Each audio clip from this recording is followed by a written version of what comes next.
아멘. 유대 전통에 이런 이야기가 전해집니다. 한 왕이 있었습니다. 어느 날 두 신하를 불러서 각각 다른 명령을 내립니다. 한 신하에게는 나가서 이 세상에서 가장 악한 것이 무엇인지 찾아와라. 두 번째 신하에게 명령을 내립니다. 이 세상에서 가장 선한 것이 무엇인지 알아보고 찾아와라. 두 신하가 나가서 열심히 찾습니다. 오랜 시간이 걸렸습니다. 드디어 약속된 시간이 되어서 왕궁에 돌아와서 왕에게 보고를 합니다. 첫 번째 신하가 보고를 합니다. 이 세상에서 가장 악한 것은 혀입니다. 혀. 두 번째 신하가 또 보고를 합니다. 이 세상에서 가장 선한 것은 혀입니다. 흥미롭지 않습니까? 가장 악한 것을 찾아오라고 그랬는데 혀였고, 가장 선한 것을 찾아오라고 그랬는데 그것도 역시 혀였다라는 거예요. 이 이야기가 결국 뭘 얘기하고 싶어 하는 걸까요? 제 생각에는 이 혀는 가장 악한 것을 만들어낼 수도 있고 가장 선한 것을 만들어낼 수도 있다. 이 메시지를 전하고 싶은 것이 아닐까 생각을 해봅니다. 오늘 9계명은 바로 이 혀에 관한 계명이에요. 한번 보십시오. 내 이웃에 대하여 거짓 증거하지 말라. 여기 이웃은 누굴까요?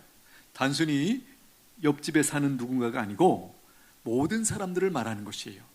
우리가 살아가면서 만나는 모든 사람들을 가리켜서 이웃이다. 지금 그렇게 표현을 하고 있는 것이죠. 그 다음에 거짓 증거하지 말라. 이 거짓이라는 말, 다른 말로 바꾸면 왜곡해서 허위로, 그런 말이죠. 왜곡해서 허위로 그렇게 증거하지 말라. 그 얘기를 하고 있습니다. 여기 증거하다라는 표현, 대답하다, 진술하다, 증언하다, 그런 뜻이 있죠. 이 표현 속에 여러분들이 감을 잡으셨는지 모르겠지만 이런 표현들은 주로 어디서 쓰죠? 바로 이 표현은 어디서, 어떤 상황이냐면 법정에서 혹은 공적인 그런 상황에서의 대답 혹은 진술 혹은 증언을 말하는 것이에요. 어떤 상황에서 이 계명이 주어지고 있는지를 우리가 기억하고 그 다음에 우리가 살펴보셔야 됩니다. 따라서 이 9계명은 단순히 거짓말하지 말라 그 얘기가 아니죠. 그것을 넘어서 이웃에 대해서 증인의 자리에 서게 될 때 사실을 왜곡해서 그 사람을 해치지 말라, 그 사람의 명예를 해치지 말라라고 하는 계명이 오늘 이 9계명이다라는 것이에요. 생각해 보십시오. 당시에는 CCTV가 없었어요. 또 요즘 우리가 알고 있는 과학수사라는 것도 그 당시에는 없었죠. 그래서 사건의 진실을 밝히는 유일한 방법이 뭐였을까요? 바로 증인들의 증언이었다라는 거예요. 신명기 19장에 보면 이런 말씀이 있어요. 모든 죄에 관하여는 한 증인으로만 정할 것이 아니요 두 증인의 입으로나 또는 세 증인의 입으로 그 사건을 확정할 것이며. 무슨 뜻이죠?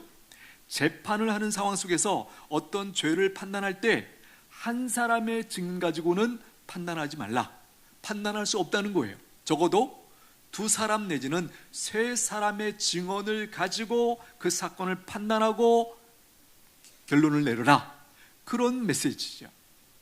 여기 왜 2명 내지는 3명의 증인은 꼭 있어야 된다, 왜 이렇게 말씀하시는 것입니까? 그만큼 이 어떤 죄를 판단할 때 신중하게 다루어야 된다. 왜냐하면 이것을 잘못 다루면 한 사람이 죽기도 하고 살기도 하는 그런 엄청난 일이 벌어지기 때문에 이것을 아주 신중하게 다루어야 된다.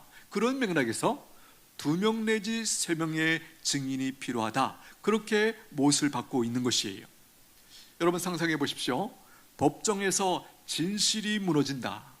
어떤 일이 벌어질까요? 1차적으로 우리가 말하는 정의가 무너집니다. 정의라는 그것만 무너지는 것이 아니죠. 사실은 사회가 무너지고 혼돈 가운데 우리가 백성들이 흔들립니다. 기준을 잡지 못하죠. 생각해 보십시오. 무고한 사람이 감옥에 들어가고 범죄자가 거리를 활보하는 상상을 해보십시오. 무슨 생각이 드세요? 무섭죠? 어떤 사건 때문에 거기 죄인이 분명히 있고, 그런데 죄인이 감옥에 들어가야 나머지 사회에 있는 사람들이 안심하면서 사는 것 아니겠습니까? 그런데 이게 뒤집혀서 선한 사람이 감옥에 들어가고 악한 사람이 거리에 활보하면서 우리의 이웃으로 산다. 끔찍하죠. 무섭죠. 여러분, 재판이 이렇게 뒤집어지면 이런 일이 벌어진다라는 것이에요. 열왕기상 21장에 보면 북이스라엘의 가장 악한 왕으로 평가받는 아합 왕이 등장합니다. 어느 날 아합 왕이 자기가 살고 있는 왕궁 주변을 좀 잘 살폈던 것 같아요. 거기에 보니까 너무나 멋지고 아름다운 포도원이 있는 거예요. 주인을 알아보니까 나봇이라는 사람이 주인이었어요. 그래서 신하도 보내고 또 자기도 찾아가서 내가 돈을 이 가치보다 훨씬 많이 줄 테니까 팔아라. 그렇게 거래를 했습니다. 놀랍게도 나봇이 거부를 했죠. 근거는 우리가 잘 알고 있습니다. 여러분 아시는 것처럼 이스라엘 백성들은 지파별로 땅을 분배받고 그 지파 안에서 가문별로 또 이렇게 땅을 분배받지 않습니까? 그래서 땅을 팔지 않으면 가장 좋지만 팔게 되는 상황이 있으면 그 땅을 누가 살 수 있죠? 다른 지파 사람이 들어와서 살 수 없어요. 그 살 수 있는 권한이 제일 먼저 누구에게 있습니까? 그 사람과 가장 가까운 친척이 그 땅을 살 수 있는 권리가 주어져 있어요. 그래서 우리가 잘 아는 것처럼 지파별로 이게 땅이 계속 전통적으로 내려오고 유지되는 이유가 이런 하나님의 명령 때문이었습니다. 만약에 이 지파 다른 지파 사람이 와서 사고 그러면 어떻게 되죠?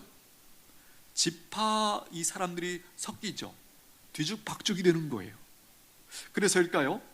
이스라엘 땅에 처음 들어갔을 때 하나님께서 그 땅을 지파별로 분배했고 이 땅을 다른 지파에게 팔지 못하도록 그렇게 명령해 놓으셨다라는 거예요.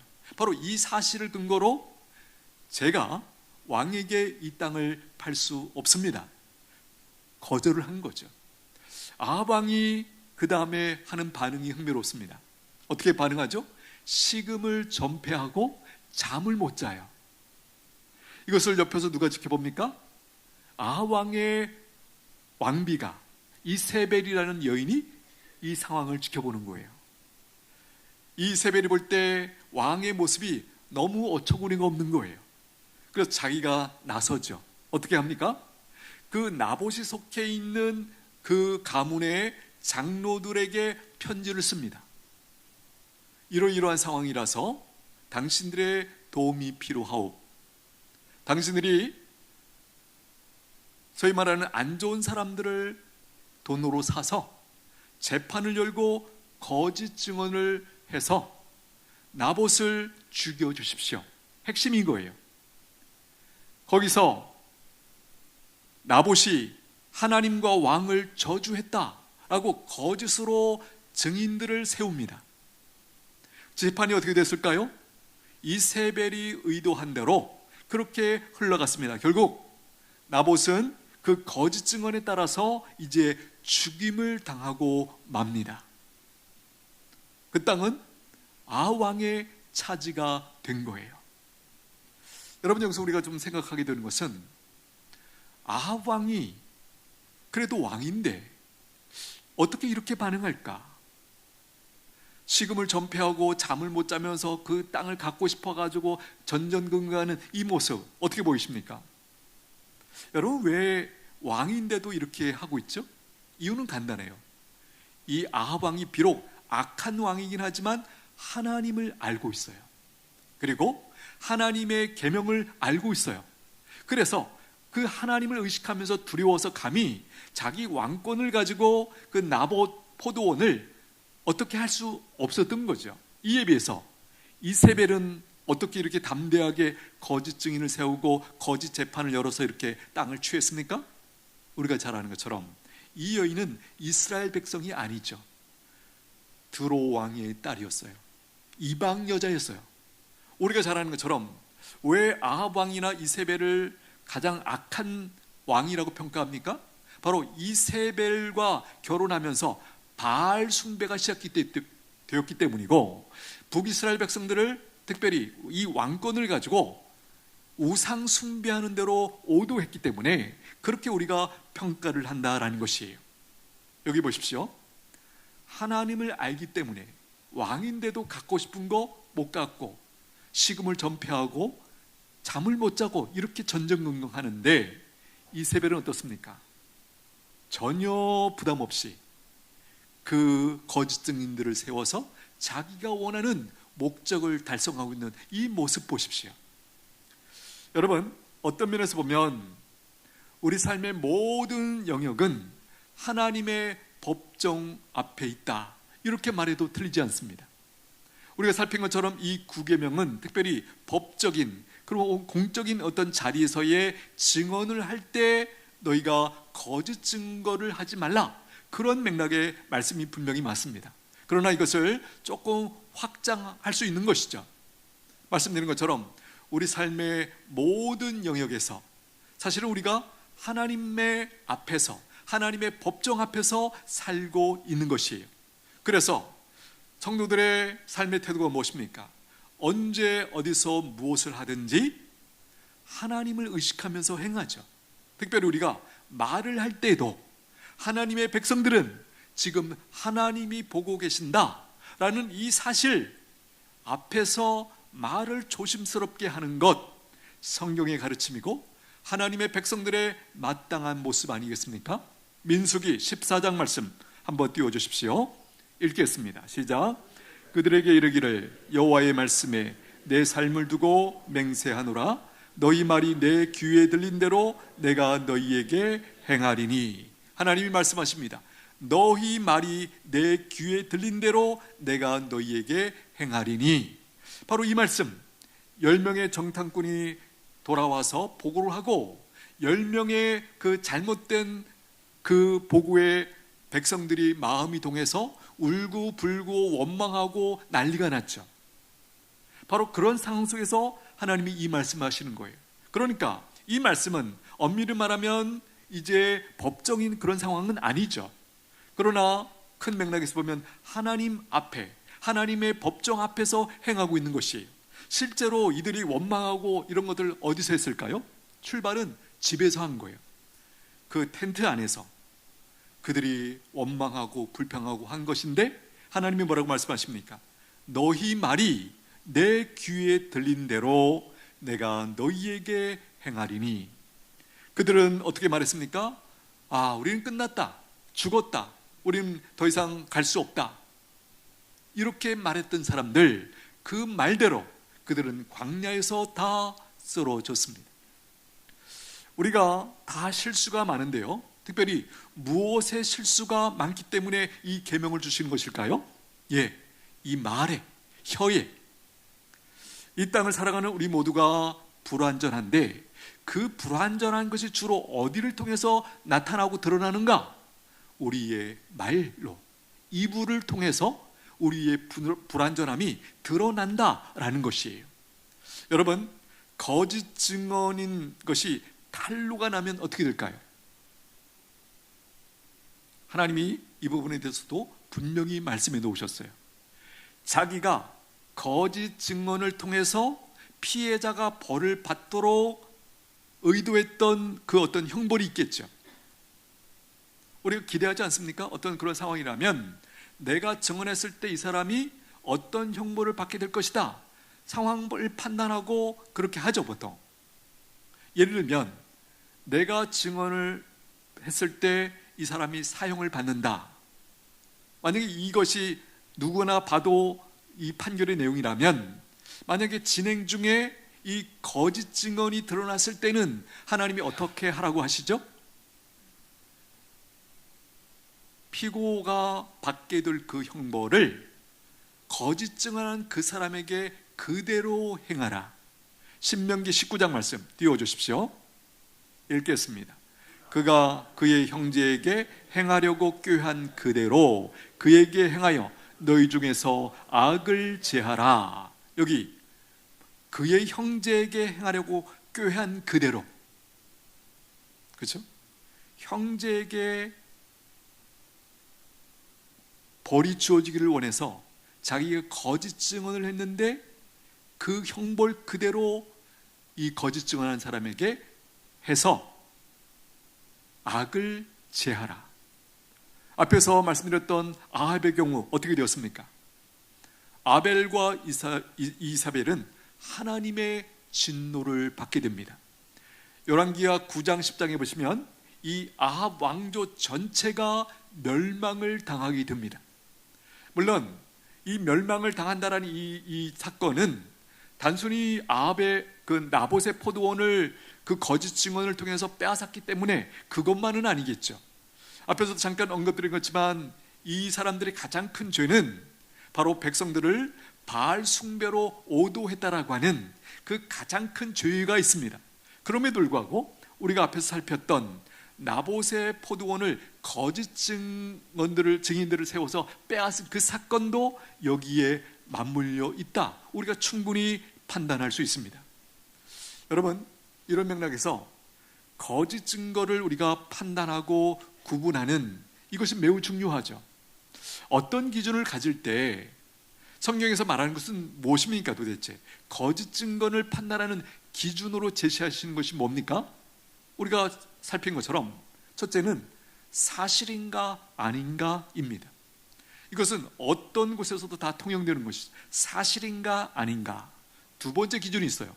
저는 이것이 더 중요하다고 보는데요, 그것은 뭐냐면 그렇게 말을 하는 동기가 무엇인가 하는 거예요.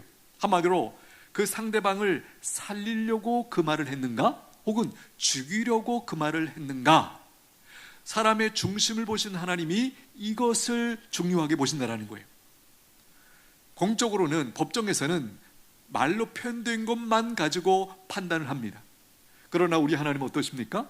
각 사람의 근본적인 동기, 마음을 아시고 그 마음을 가지고 판단하신다라는 것이에요.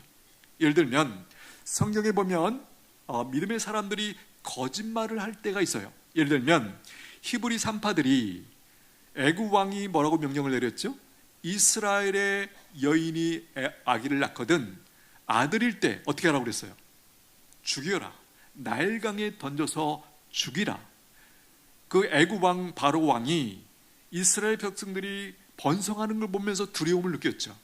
그래서 이 명령을 내렸어요. 그런데 이 히브리 산파들이 어떻게 했죠? 그렇게 하지 않았어요.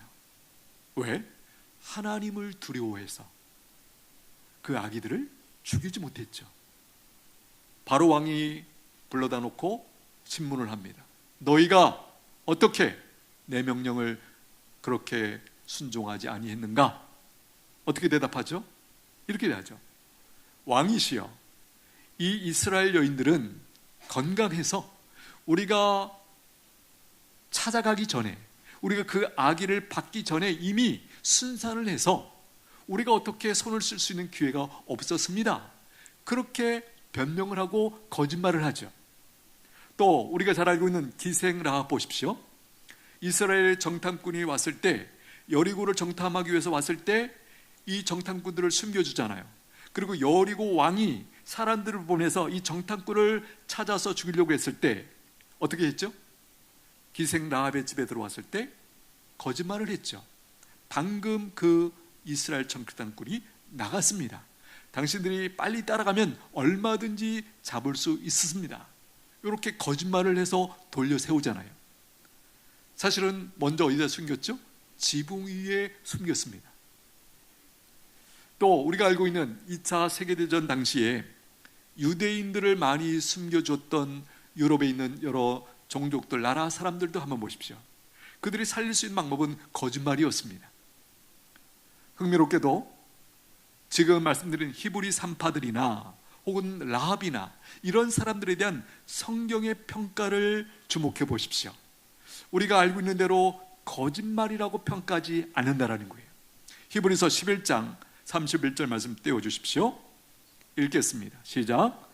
믿음으로 기생 라합은 정탐꾼을 평안히 영접하였으므로 순종하지 아니한 자와 함께 멸망하지 아니하였도다.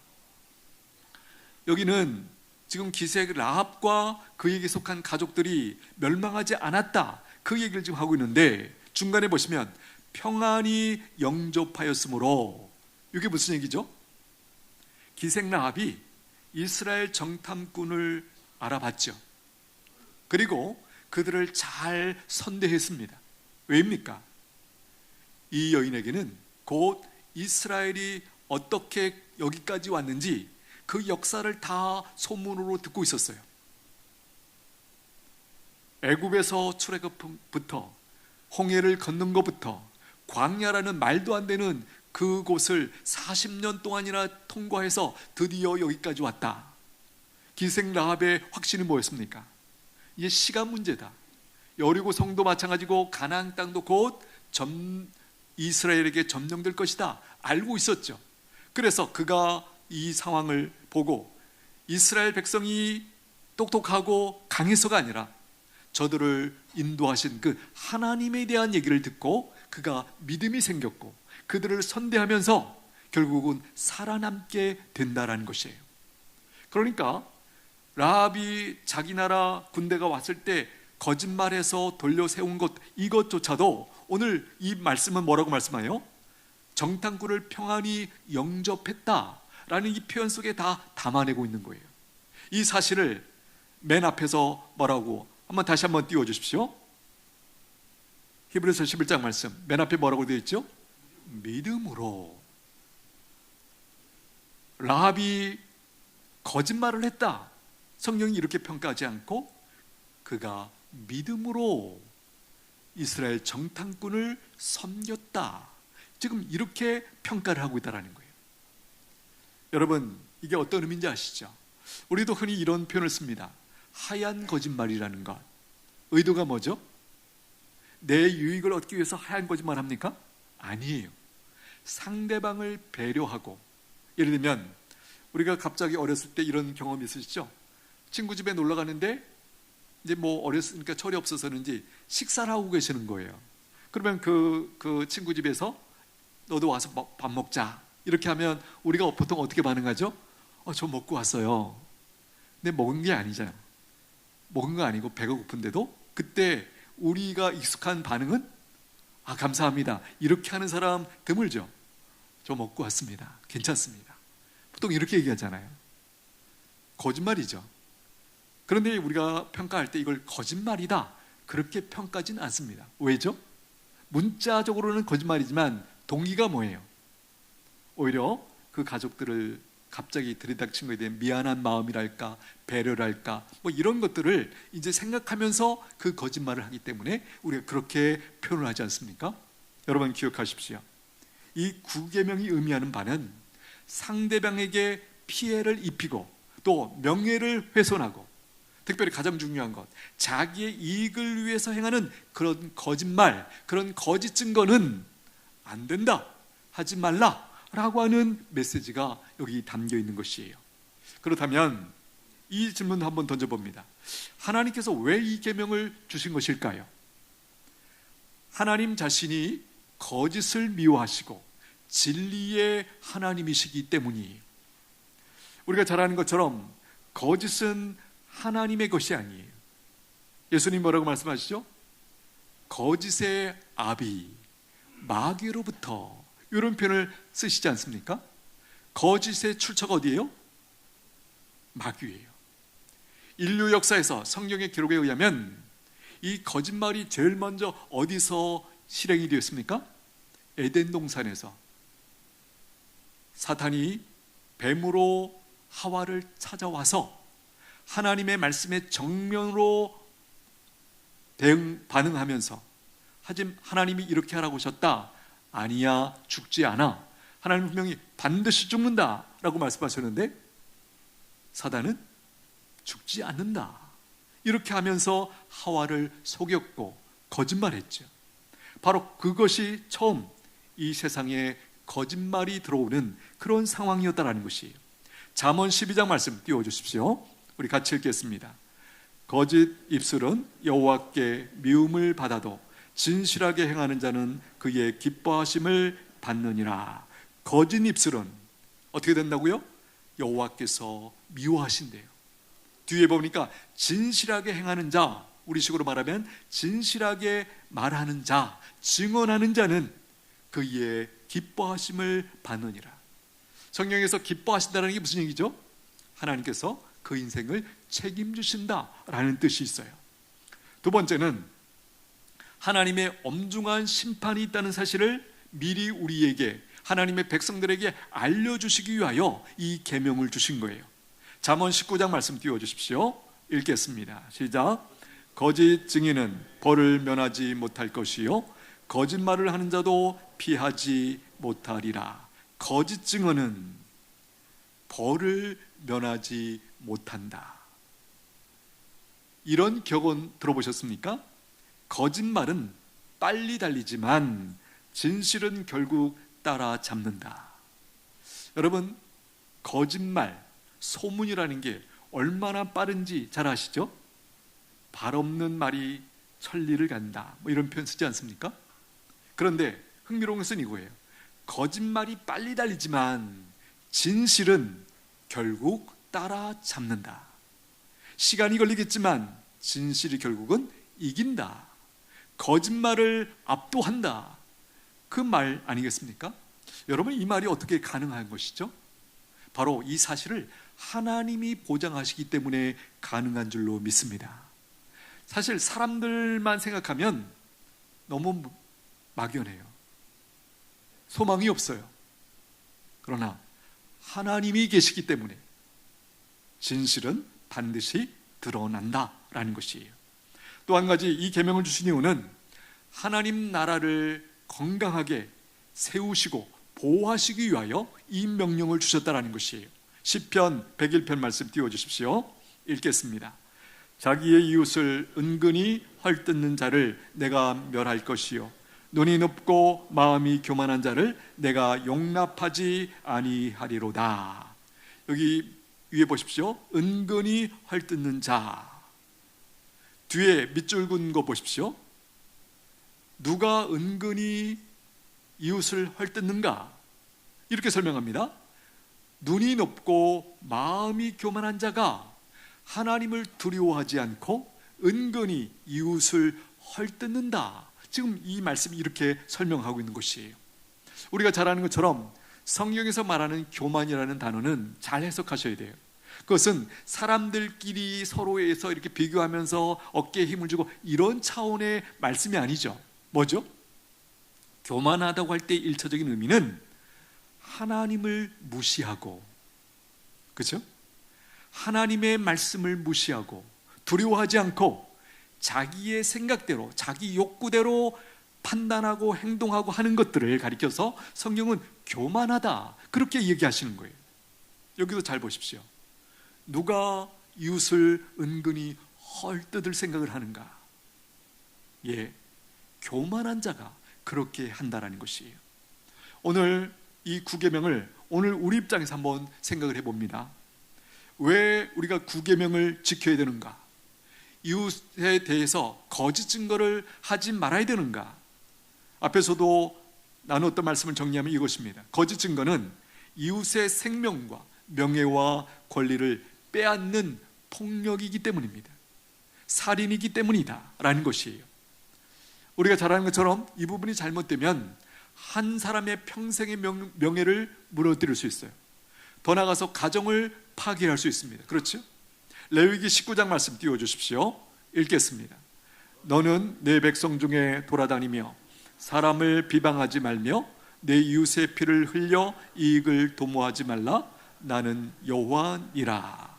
비방하는 것, 이웃의 피를 흘려 이익을 도모하는 것. 여러분, 피를 흘리면서까지 자기의 이익을 도모한다. 하나님이 그냥 두시지 않는다라는 것이죠. 하나님은 우리가 어떻게 살기를 원하십니까? 우리가 서로의 명예를 지켜주고 보호해주면서 살기를 원하신다는 것이에요. 또 한 가지는 진실을 말하지 않으면 결국 내가 설 자리도 무너지기 때문이에요. 여러분, 내가 설 자리, 다르게 말하면 나 자신도 내가 한 거짓말에 피해를 보게 된다는 거예요. 이해가 되십니까? 이런 것입니다. 거짓 증거를 했습니다. 처음에는 몰랐죠. 근데 나중에 가면서 이것이 거짓이라는 것이 드러납니다. 그러면 어떤 일이 벌어질까요? 공동체 전체가 약화돼요. 그리고 그 공동체 안에 내가 있는데 나도 그 약화된 공동체의 그 영향을 나도 받게 되는 것입니다. 직접적으로는 거짓 증언을 하는 사람은 결국 그것이 거짓으로 드러났을 때 사람들로부터 신뢰를 잃어버립니다. 친구들이 떠납니다. 양심의 고통을 받습니다. 결국 자기도 거짓말의 희생자가 되고 마는 것이죠. 여러분, 거짓 증언을 통해서 조금 격하게 표현하면 누군가가 죽었어요. 이 사람이 정상적으로 살아갈 수 있을까요? 사실 우리는 잘 몰라요. 그러나 하나님은 아시죠. 그래서 그 마음이, 그 양심이 그렇지 않을 때와 똑같은 모습으로 살 수는 없다라는 것입니다. 겉으로는 뭐 별일 없이 잘 사는 것 같아요. 그러나 우린 충분히 확신할 수 있습니다. 정상적으로 살지 못한다라는 것이에요. 잠언 19장 9절 말씀 띄워주십시오. 읽겠습니다. 거짓 증인은 벌을 면하지 못할 것이요 거짓말을 뱉는 자는 망할 것이니라. 벌을 면하지 못한다. 반드시 망한다라는 것입니다. 자, 그렇다면 어떻게 이 9계명을 잘 지킬 수 있을까? 여러분, 이 계명을 잘 지키기 위해서 몇 가지를 우리가 한번 생각하면 좋겠습니다. 말하기 전에 꼭 이것을 몇 초라도 점검하셔야 돼요. 내가 말하는 것이 사실인가 아닌가, 또 내가 이렇게 말하는 것이 꼭 필요한 것인가 아닌가, 또 한 가지는 내가 이 말을 하는 동기가 사랑인가 아니면 그 반대의 것인가를 우리가 생각하면서 걸러서 얘기를 해야 된다는 거예요. 또 누구에게 전해 들은 말이 있을 때 그것의 출처라든지 사실 여부를 확인하고, 그렇죠? 누가 언제 어디서 이런 것을 다 따져보고 전해도 전해야 된다라는 것입니다. 또 한 가지 우리가 주목해야 될 것은 과장이나 축소나 어떤 편집을 하시면 안 된다는 거예요. 사실을 말해도 왜곡하면 거짓 증거가 되죠. 여러분, 사실이라고 다 말하는 것이 아닙니다. 앞에서도 말씀드렸지만 우리에게 더 중요한 기준은 내가 이 말을 하는 동기가 무엇인가 하는 거예요. 상대방을 살리려고 하는 것인가, 죽이려고 하는 것인가, 그것을 먼저 점검하는 것이 매우 매우 중요하다는 것입니다. 여러분, 이것이, 이런 처방들이 제대로 작동하려면 근본적으로 우리가 알아야 될 것이 있습니다. 우리가 아는 것처럼 예수님도 거짓 증거를 통해서 결국은 십자가에 못 박혀 죽으셨죠. 근데 흥미로운 것이 있습니다. 예수님께서 얼마든지 그 상황을 반박하시면서 거짓을 폭로하실 수 있으셨어요. 드러내실 수 있으셨어요. 그런데 예수님이 그렇게 하지 않으셨죠. 사람들의, 유대 종교 지도자들의 그 거짓 증인, 백성들을 오도하고 이렇게 해서 그렇게 함성을 지르게 하고 하는 그 모든 것들을 예수님이 침묵하시면서 기꺼이 십자가로 나아가셨다라는 거예요. 왜 그렇게 하셨죠?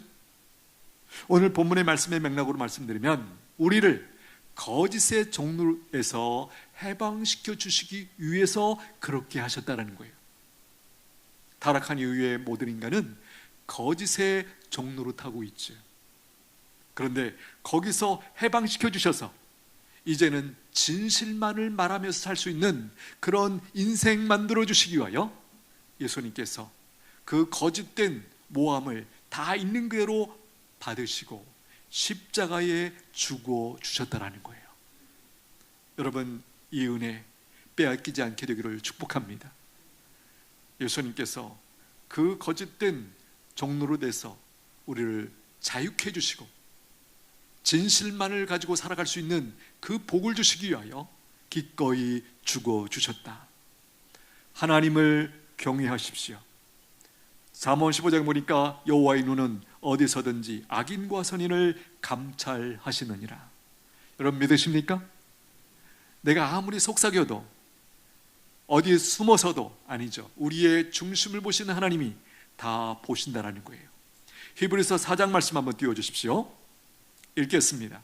지으신 것이 하나도 그 앞에 나타나지 않음이 없고 우리의 결산을 받으실 이의 눈앞에 만물이 벌거벗은 것 같이 드러나느니라. 다 드러난다라는 것이에요. 갈라디아서 6장 말씀 띄워주십시오. 읽겠습니다. 스스로 속이지 말라. 하나님은 업신여김을 받지 아니하시나니 사람이 무엇으로 심든지 그대로 거두리라. 앞에서 말씀드렸던 이세벨의 그 거짓 증언 무엇입니까? 일종의 심는 것이었어요. 그가 심은 것, 그가 거두었습니다. 오늘 이 9계명을 제가 좀 다르게 표현할 수 없을까 해서 생각한 것이 진실의 방패만을 사용하라라는 것이었습니다. 진실, 있는 그대로의 사실이죠. 방패라는 단어는 왜 썼을까요? 보호하는 것이죠. 상대와 나와 그리고 우리 모두 이 공동체를 지켜내고 보호한다는 의미를 담아서 이 방패라는 말을 썼습니다. 여러분, 진실의 방패만을 사용할 수 있는 것 구원받은 성도들의 특권인 줄로 믿습니다. 이 특권 사용하십시오. 그래야 나도 살고 내 주변에 있는 이웃들도 함께 살 수 있다는 것이에요. 바라기는 이 은혜를 힘입고 하나님 앞에 아름답게 멋지게 복되게 살아가시게 되기를 축복합니다. 기도하겠습니다. 하나님 아버지, 오늘 9계명을 통해서 우리의 입술과 마음을 돌아보게 해주시니 감사합니다. 나의 유익을 위해서 사실을 왜곡하거나 거짓 증거한 그렇게 했던 것들이 있다면 그 모든 죄를 용서하여 주시옵소서. 진실의 방패를 들어 이웃의 명예를 지키고 나를 지키고 공동체를 지킬 줄 아는 믿음의 사람들 되게 하여 주시옵소서. 하나님이 우리의 말에 귀를 기울이시고 들으신 대로 행하시는 분이심을 우리가 깨닫습니다. 하나님, 참으로 우리가 조심조심하여 우리의 말을 행할 수 있도록 은총을 베풀어 주시옵소서. 하나님, 우리의 입술의 모든 말과 마음의 묵상이 주님께 연락되기를 원합니다. 긍휼히 여겨 주시옵소서. 예수님의 이름으로 기도하옵나이다. 아멘.